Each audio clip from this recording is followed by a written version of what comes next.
when it's so seriously dark that there's no residual light coming over around the edge of the planet, because that extra light does provide you with extra illumination across the surface of the ships. So as an example, when I look at one of these big box things at midnight, you can tell it's from the number of pixels, you can tell it's the big box shape, but not much more. But if you were there at, say, half an hour after the sun had set below the horizon, the angle of light is still coming across around you. It's not really interfering with the goggles at all, but it is still striking the surface of these things up 150 miles, 200 miles up. And so you get all kinds of detail level off of this, the surface that's being reflected from. So you can tell the difference between the triangles and the big box things, no worries. Wow. It make sense? Yeah. Well, what is the time frame in the linguistics for, the bad guys, the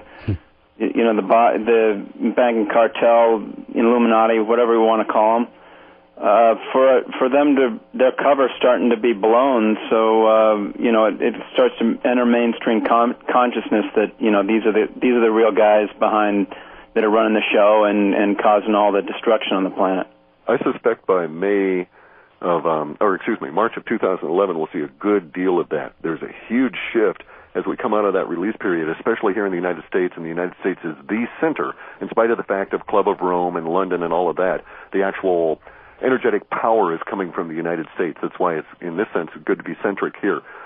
From March 2011, there will be a major shift politically, and if you want to say, a realistic awakening kind of a view here in the United States. And so from that point on, I think their days are numbered. Wow. Thanks for the call. We Thanks appreciate a lot for your work. Okay. Cliff. Really awesome answers to my questions. Thanks a lot. Sure. I hope I'm accurate. It's been our pleasure. It's 10 after the hour. I must have went out for popcorn and missed the part where there's actually, you believe there's people other than earthly people that are running the boys? Okay, if you go and you listen to David Icke and you talk... I've talked to David over the years. Okay, and he talks about the reptilians coming in, and you also hear people talking about humans that are like walk-ins or whatever. All of that is relatively immaterial, okay? And that's my point, is the immateriality of it. I live in a world that is defined by a Vedic or a Taoistic view as an energetic world, universe. This energetic universe, of course, easily allows for the vision that I see with my eyes to be interpreted inside my head as a human, and it could be any other kind of shape it wanted to be if it can put that thought in my head. Yeah. And it's immaterial to me whether it's a reptilian, an amphibian, a bird, a goat, or whatever. And, if it's a goat, then all the Masons are going to have a great time with their goat worship, but it does not matter to me because it is my enemy. And I just need to know what it is relative to its capabilities to cause me problems. I needn't get bogged down in any kind of detail as to whether I'm battling a reptilian or an amphibian. Yeah, the tactics might be a bit different, but the strategy will be the same. Good morning. What's your first name? Where are you calling from? Hi, this is Rick. I'm calling from the Dominican Republic. Go ahead. You're on the air. George Urey's written recently that May 5th, 6th is a significant date for Clif. Could you elucidate on that, please? That's the period in the building tension. We're in a period of building tension now that began, I want to say, early February, in a sort of a knee of a exponential curve, and we're in May 6th is when the problems start piling literally on top of each other vertically with no shifting at all. So that's the vertical part of the building tension that will keep going until July 8th. So from May 6th on, I would expect the news relative to the mainstream to be a whole bunch of problems day after day after day after day that just seem to pile on top of each other. Okay, thanks. You're quite welcome. Hey, hello, Cliff. My name is Gavin. I'm in North Carolina. Does the web bot information change when you release it to the public? Basically, it predicts the future, but it can change after you tell us the times, the dates, and actions and all that. And also, how do you keep the government off of your back for telling us useful information that may hurt their agenda? Do you help them? Do you help them also to keep them from shutting you down with your work? Do you help them? No. We may inadvertently help them. I know that the government per se. Let's deal with that part of it. The government. There are people that buy our reports. We don't accept government checks. Don't accept government purchase orders. But individuals who work for the three-letter agencies buy our reports and read them and circulate them. By the way, they steal them as well. which, no surprise there. Sure. And they actually send us little notes occasionally.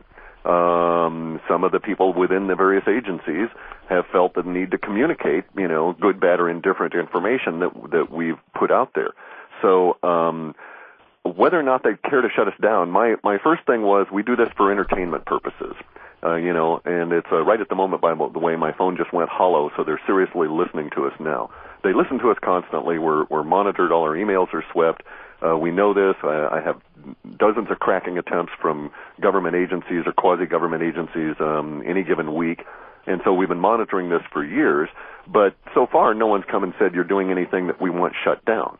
I kind of think I'm like David Icke in the sense that, it's just too weird for them to pay attention to, right? And the more attention they give us, the worse it becomes for them. Right. And in fact, we may even be useful for them in a number of different ways. Now, in terms of actually, how do we prevent our stuff from polluting the data stream? We run this thing called MOM, which is Model of Model Space, in which we put all of our stuff and then we filter it out.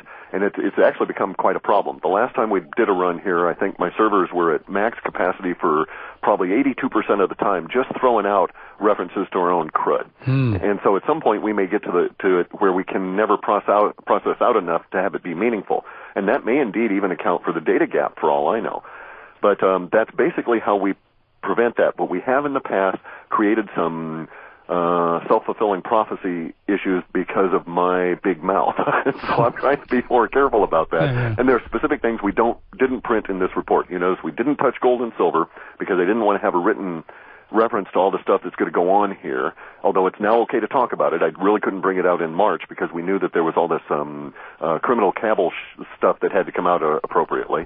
And then we also did not put in a whole lot of stuff about the powers that be this time, again, because I don't want to give them a heads up that we know.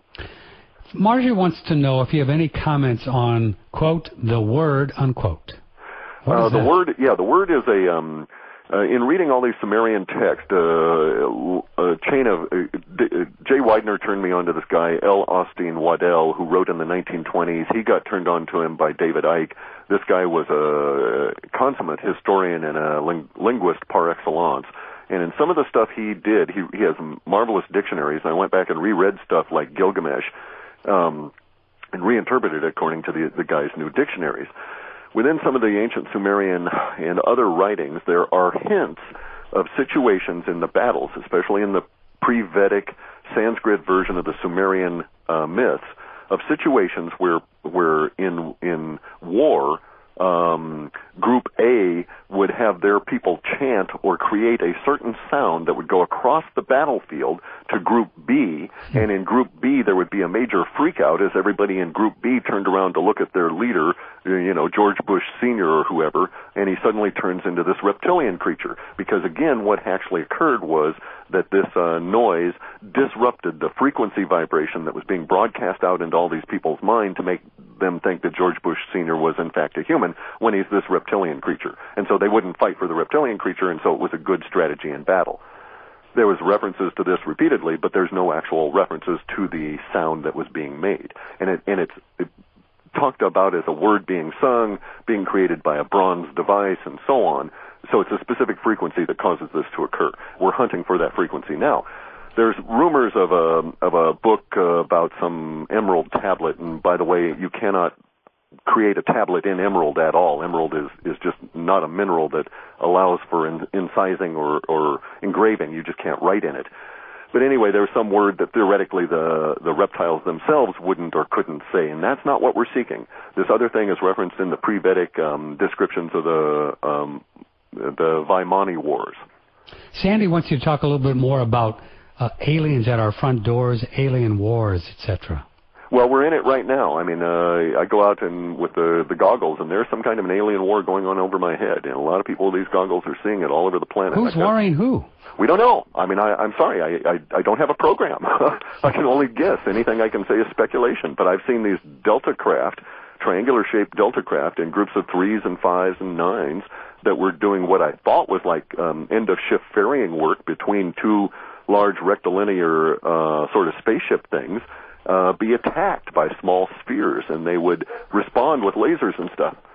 Oh gosh, I'm afraid Yeah, I'm going to have to go. I've got some caregiving responsibilities here, and it's just that time. Well, we were getting close to wrap anyway. Cliff, thank you so much for your work and all of your time. Now, when is your next report? Circumstances permitting, we're hoping to do one in June, with maybe a release in early July. I want to try and catch that July 8th to 11th shift of the language. So just to wrap before we go, the key dates for folks to keep in mind, in your opinion, what you're seeing are what? Crocodile Teeth from July 11th onward up till November, Nasty Tipping Point from November 8th through the 11th, followed by 2 months of release language. Sounds fun. Oh, it's going to be a great ride. Yeah. Thanks for everything, Cliff. Thank you much. Bye-bye. Bye. Clif High and HalfPastHuman.com, and as you heard, the dog barks. Somebody was at the door, and he has caregiver jobs, and, well, that's when it's time to go. Well, what a trip, huh? A lot of emails we weren't able to get to. I did the best I could. We just had a huge amount of response, and we'll probably have him back on. I think this was Cliff's third or fourth time on One Radio Network. There are a lot of changes that are happening, I'll be telling you about. A lot of changes everywhere. And change is very, very good. Change means that we're growing and we're learning and we are trying new stuff and we're moving on and we're evolving and we're doing everything that we need to do here on planet Earth. This idea that many of us humans get over many lifetimes, that our job is to just get as comfortable as we can and, make our life just as safe, secure, comfortable, and abundant as we can. And all those things are great. I have no arguments, and I support safety and abundance, security, being comfortable, totally. But I think that those things are just kind of icing on the cake. And if we're clever enough to be able to do that, and also evolve spiritually and figure out who we are, why we are, and where we're going all at the same time, well, then you got something going. And I think that is the dance. And if you do one or the other, then it's hard. It's just one big glop of stuff, folks. Pretty scientific, huh?